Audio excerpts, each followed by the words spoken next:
hecho el Estado provincial seguramente no hubiera dejado de custodiar ni un solo segundo la identidad de estas personas. Creo que como concepto más fuerte para esta oportunidad y más allá de la cuestión legislativa, que por ahí era un poco el tema que me convocaba, creo que ha llegado la hora de no hacernos más los distraídos y de convocar y de dejar, o sea, digamos, no hay procesos humanos espectaculares ni cuestiones enlazadas difíciles de desmanejar en tanto y cuanto una sociedad no se hace la distraída. Así que también propongo que este congreso tenga como una de sus motivaciones la de sumar voluntades para que hagamos vigilia permanente para cuidar a cada uno el derecho de saber quién es. Nada más.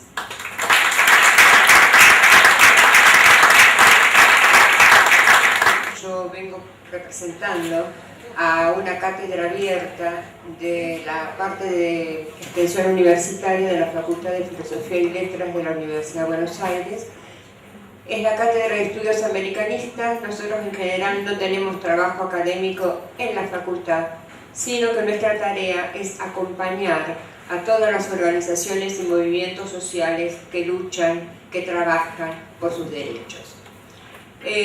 Dentro de esta cátedra yo integro un grupo que en este momento está trabajando con culturas y literaturas originarias, porque nosotros pensamos que ese es un gran olvido de la parte académica de la Universidad de Buenos Aires, el no considerar, el no tener en cuenta que las culturas y las literaturas originarias son parte de nuestra cultura, son parte fundacional de nuestra cultura y no están consideradas dentro del nivel académico.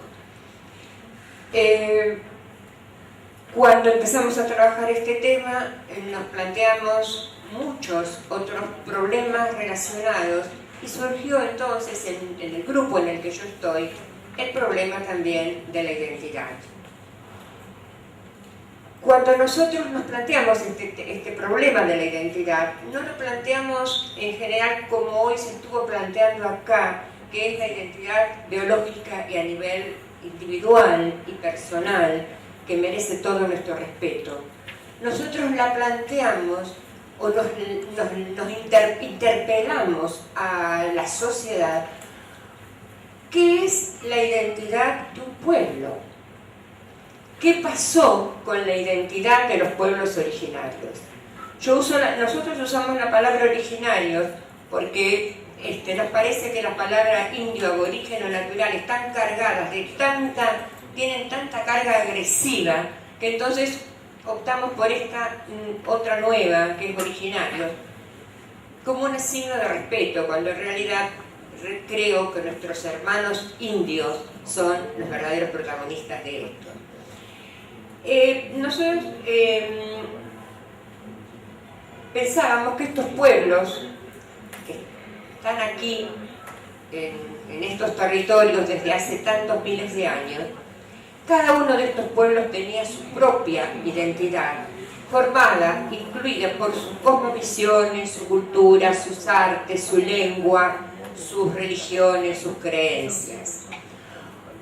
Cuando llegan los conquistadores españoles en 1492, se empieza a dar un proceso de destrucción, de ruptura de estas identidades.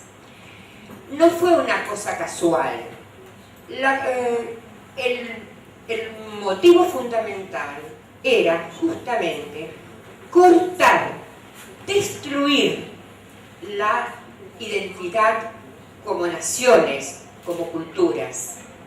Y se da entonces este proceso que más mal que mal ya todos conocemos, que es este proceso de, puedo llamarle genocidio a nivel general, que a diferencia de otros genocidios que se dieron en el mundo, permaneció, creo que aún permanece en el tiempo.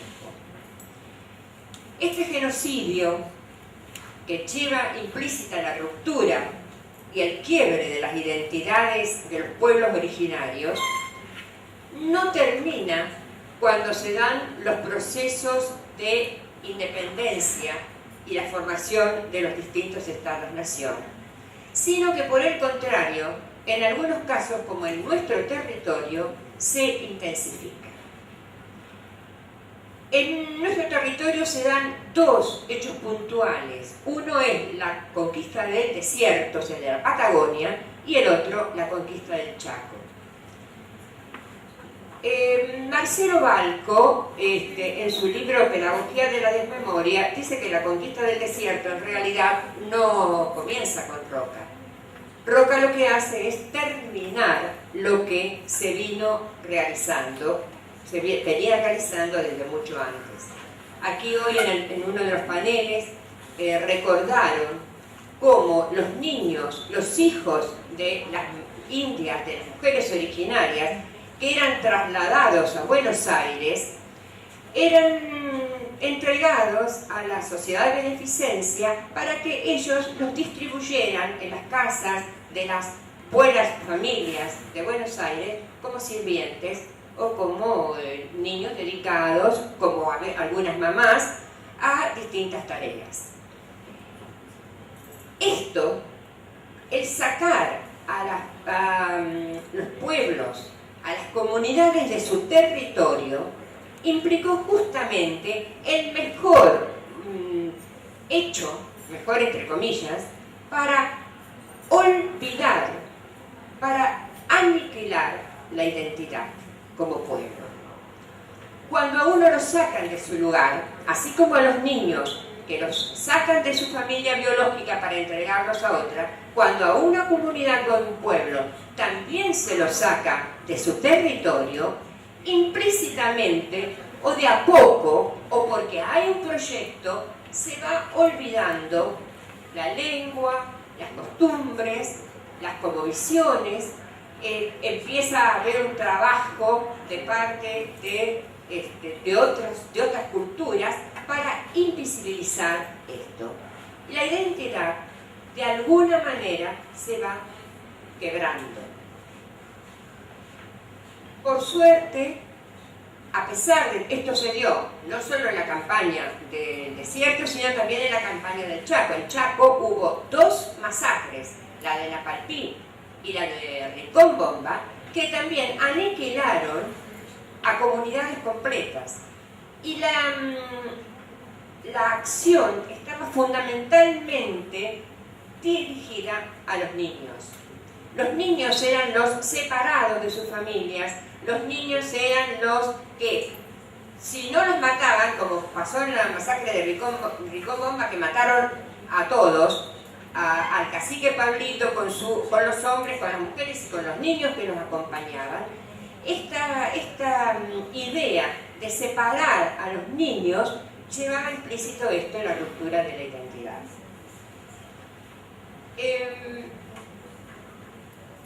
Esto continúa,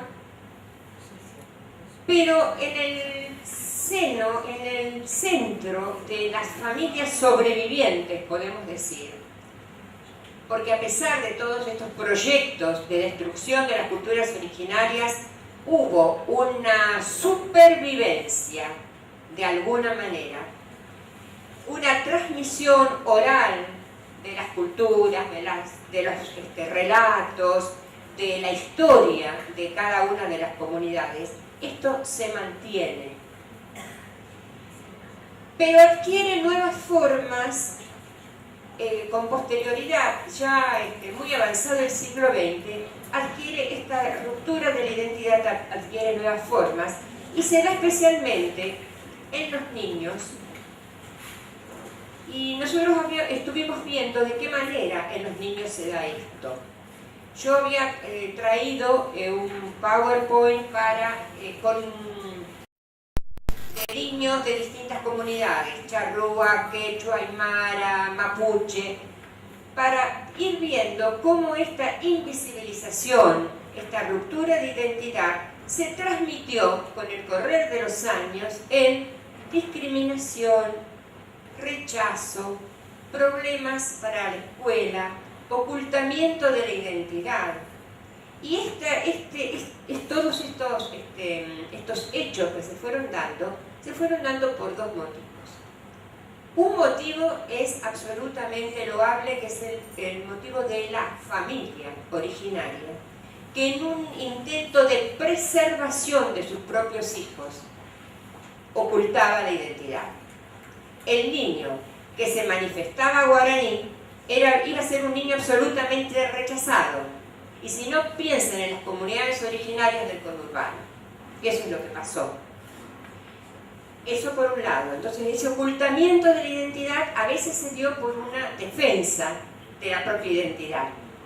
Y otras veces, en el peor de los casos, por un proyecto político que trató de invisibilizarlos y de olvidar de que eran el sector fundacional de este territorio. Lamentablemente yo no copié el testimonio de estos chicos porque, bueno, pensaba que lo iban a poder leer ustedes, pero imaginen qué significa para un niño y qué puede decir un niño que siente que una nena dice: mi abuela de Olinda es la única que habla mi lengua, los demás ya no la comparamos más. Y así como eso hay otros, ¿no? Chicos que en la escuela tienen problemas, que a veces no hablan en determinados lugares del interior del país, llegan a la escuela y no hablan porque la lengua que realmente manejan es la lengua originaria, no el español, y los maestros o los directores les exigen el hablar en español. La lengua de los comechingones conserva en este momento unos pocos vocablos. Es una lengua que se ha extinguido, que se ha perdido, justamente por esa pérdida de la identidad. En nuestro trabajo como grupo, nosotros estamos tratando ahora de llevar esta problemática, en especial a las escuelas, sobre todo a las escuelas secundarias. Tenemos un proyecto que tratamos de desarrollar para que los adolescentes y los niños originarios tengan la posibilidad de reconocerse como tales, sin vergüenza, sin rechazo, sin discriminación, para recuperar estas identidades perdidas.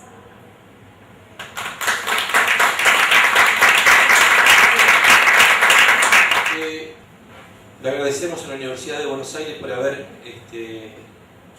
hecho el aporte, ¿no?, que siempre ha estado la cátedra abierta a María Rosa de Juancito Rosales, que bueno, por problemas no pudo venir, por problemas personales. Pero mandó un gran abrazo igual. Exacto, así que bueno, mandó a la licenciada Ferrero para que venga a exponer en su lugar, así que bueno, como siempre la agrupación que necesitamos tiene su espacio dentro de la cátedra abierta y eso es, agradecemos permanentemente. También, gracias Graciela, Graciela Liski, que hizo una defensa desde la psicología, ¿no?, de la necesidad de saber el derecho a la identidad, como siempre, impecable. Gracias. Voy a leer el año pasado el documento final de las conclusiones determinadas en el primer Congreso Nacional por la Verdadera Identidad de Origen, desarrollado en la ciudad de San Pedro y Varadero, provincia de Buenos Aires, República Argentina, entre el 19 y 20 de noviembre del 2010. Se desarrolló búsqueda de la identidad de origen, sistema de adopción en Argentina, ley de servicios audiovisuales, inclusión de la búsqueda de la identidad para los pueblos originarios, la trata de bebé y la búsqueda de Clara Anaí Mariani Teruggi. Bueno, yo creo que desde que estuvimos en el último congreso, y muchos de ustedes fueron parte de este congreso, este diputado estuvo participando plenamente en el congreso, se quedó todo desde el principio hasta el final. Entonces, hay que decirlo, cuando lo hacen hay que felicitarlos. Hicimos este trabajo, bueno, y había quedado pendiente lo mismo, o sea, el proyecto de ley que presentó la diputada Maricel, tanto el de Nación como presentado por la diputada Carrió, que es la vieja versión del 1222, que es el proyecto que nosotros le decimos dentro de nuestra institución, el proyecto Tinirelo, haciendo justicia al primer diputado que lo confeccionó, y que después la doctora Stillman, junto con la gente de la coalición cívica, lo presentaron este año, que lleva el 1449D del 2011. Esa es la creación del Instituto Nacional. O sea, que desde el año pasado, en todos estos temas y las conclusiones finales del Congreso, se puede decir que lo único que hemos avanzado, que este congreso fue con mayor cantidad de gente, tuvo una participación política mucho más fuerte, dadas las personalidades que nos acompañaron, los que nos acompañan siempre, que son incondicionales, como el caso de Fernanda, la Universidad de Buenos Aires, Graciela Lipski, ahora se sumó la doctora Cabral, agregamos otra ONG, invitamos a todas las ONGs a participar porque consideramos, repito, que este es un tema de todos. Nadie tiene el patrimonio de la búsqueda de la identidad de origen, es de todos, por lo tanto todos podían venir a expresarse. Esa oportunidad la pusimos a consideración. Así que bueno, creo que la propuesta que hago, y ya dando un poco el inicio y adelantándome al moderador, que el moderador me estaba preguntando ¿para qué me pusiste si no me dejas hablar? Claro, pero bueno, adelantando a esto, les podemos decir que propongo a quienes están aquí en el Congreso que participamos como una asamblea soberana, y normalmente esto es una asamblea, no me cabe la menor duda, y muy pluralista, por cierto, que eso también me gusta, y cuando hay disenso, más me gusta todavía. Confirmar estos 4 puntos, propongo, después ustedes lo dirán, y sumar lo que ya habíamos dicho, ¿no? El repudio al asesinato del dirigente del MOCASE, de Cristian Ferreira. Recién hablando con la abuela Elsa Pavón, me decía que era muy importante de habernos acordado de los chicos con capacidades diferentes, de incluirlos también en la búsqueda, porque es cierto, porque ellos también pudieron haber sido chicos apropiados, no se pueden expresar, y probablemente nosotros tenemos la obligación de preocuparnos por esos chicos para que recuperen también su identidad. Veremos después la forma de cómo lo hacemos, pero es importante que ellos se visibilicen. Si estamos hablando, le estamos exigiendo al Estado que visibilice, nosotros no podemos invisibilizar a nuestros compañeros por cuestiones de discapacidades. O sea que tenemos que incluir a todos en forma uniforme, lo que se llama igualdad de derechos. Y bueno, dejamos a consideración de ustedes, que han sido los oyentes y los partícipes de este segundo congreso, para ver qué es lo que podemos agregar a los puntos ya nombrados con respecto al primer congreso, y aparte de lo que propusimos recién, qué podemos agregar. ¿Qué creen ustedes que podemos sacar en limpio de este congreso? Ciudad de La Plata, 18 de noviembre del 2011, documento final de las conclusiones determinadas en el segundo Congreso Nacional de la Verdad de Identidad de Origen, desarrollado en esta ciudad, provincia de Buenos Aires, República Argentina. Ratificamos los puntos del primer congreso. Recordemos: búsqueda de la identidad de origen, sistema de adopción en Argentina, ley de servicios audiovisuales, inclusión en la búsqueda de la identidad para los pueblos originarios, trata de bebés y búsqueda de Clara Ney Mariani Teruggi. Adjuntamos detalles.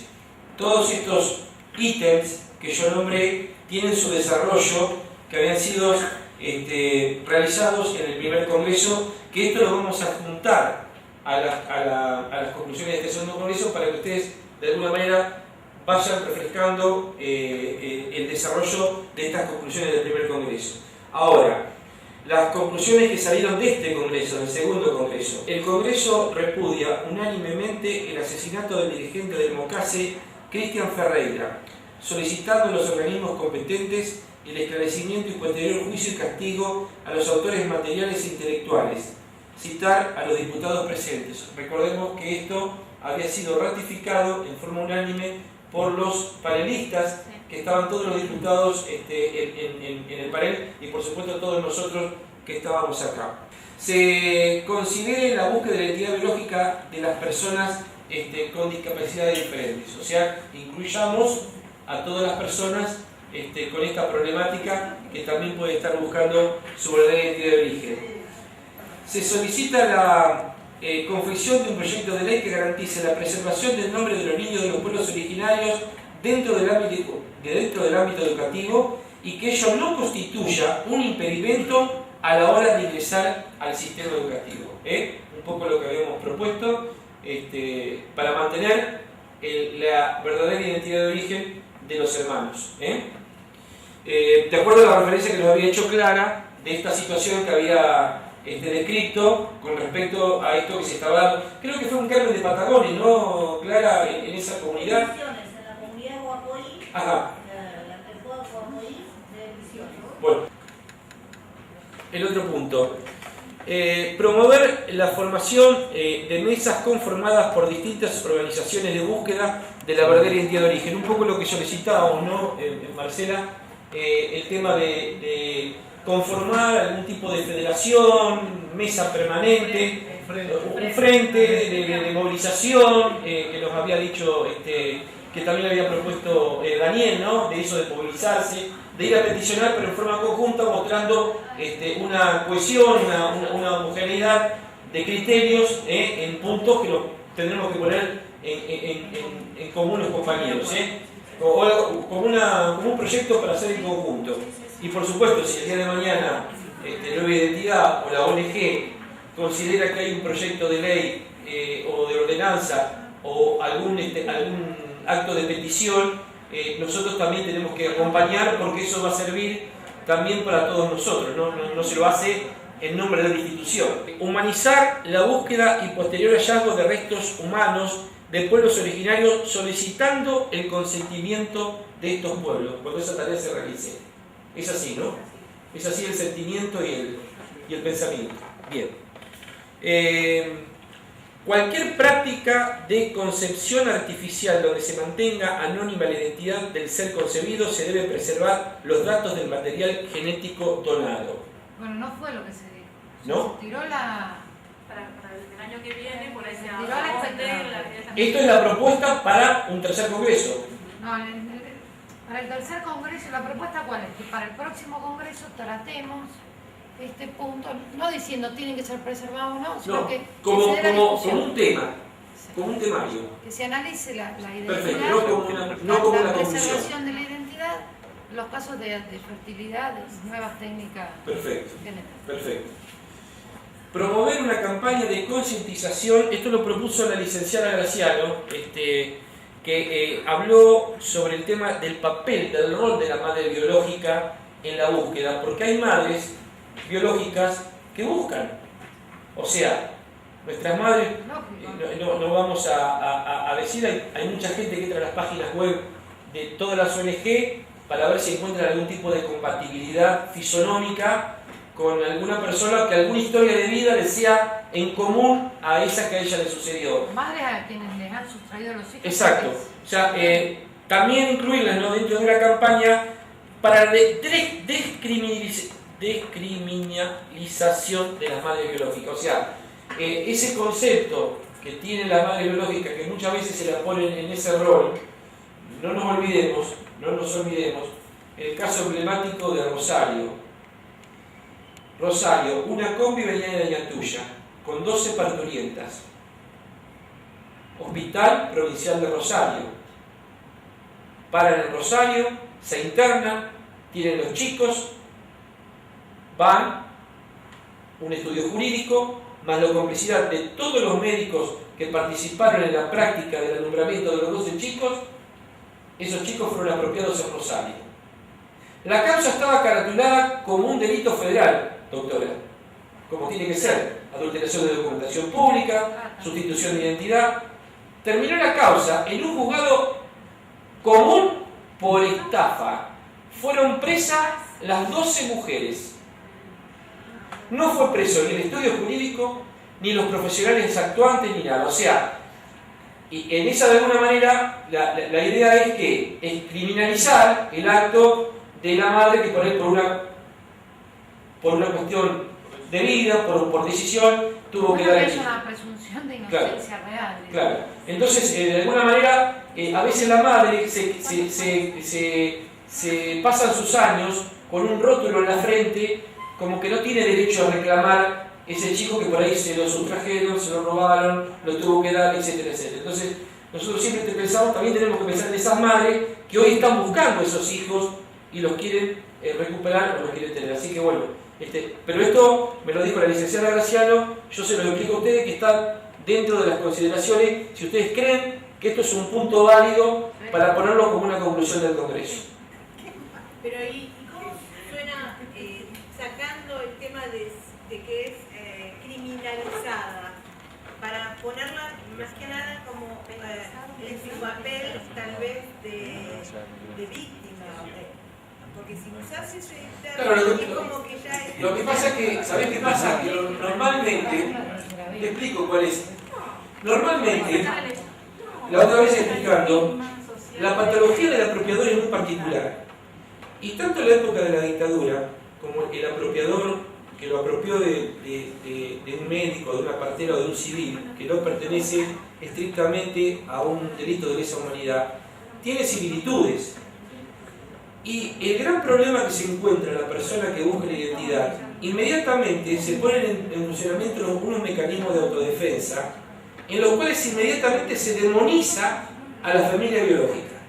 Entonces, esa demonización de la familia biológica incluye la culpabilidad de haberlo abandonado, o sea, la pone a la madre biológica en un rol de índole ilegal, hasta de criminal, por haberlo abandonado, por haberlo dejado, etcétera, etcétera. Entonces, ese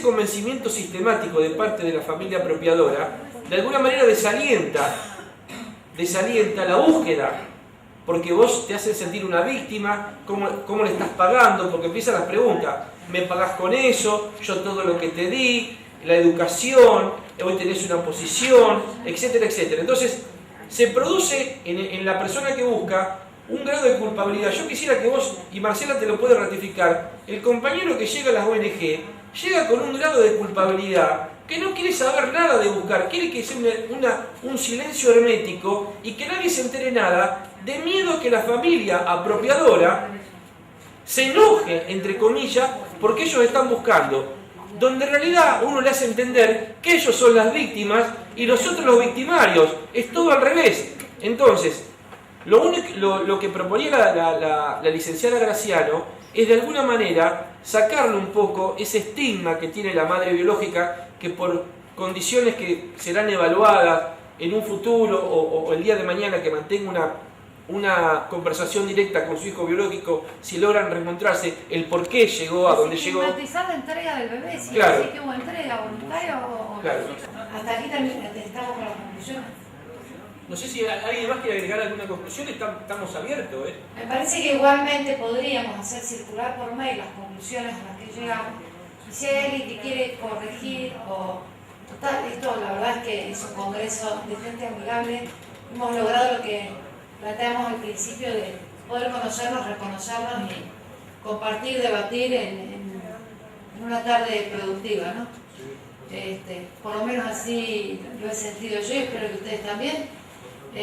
Así que la idea por ahí es mandar las conclusiones por mail a quienes hemos sido acreditados, aceptar sugerencias y tratar de coordinar una conclusión final que también tendrá la posibilidad de aportes y enriquecimientos para dejar algo formal con respecto a lo que fue la conclusión de este segundo Congreso Nacional por la verdadera identidad de origen. Quiero agradecerles a todos. Yo en lo particular darme la posibilidad de haber sido parte de la organización, del Congreso y de poder ver las distintas posturas, las distintas experiencias personales. Uno ve que en estas cuestiones donde quienes proponen las soluciones han sido parte del problema, a veces les falta un poquito de objetividad y se generan estos debates que no dejan de ser interesantes, que justamente lo que buscan es lograr el equilibrio para la solución que legislativamente, en el caso nuestro, en el caso de los abogados, de los legisladores, sea más aceptable para todos. Muchísimas gracias y damos por concluido el Congreso.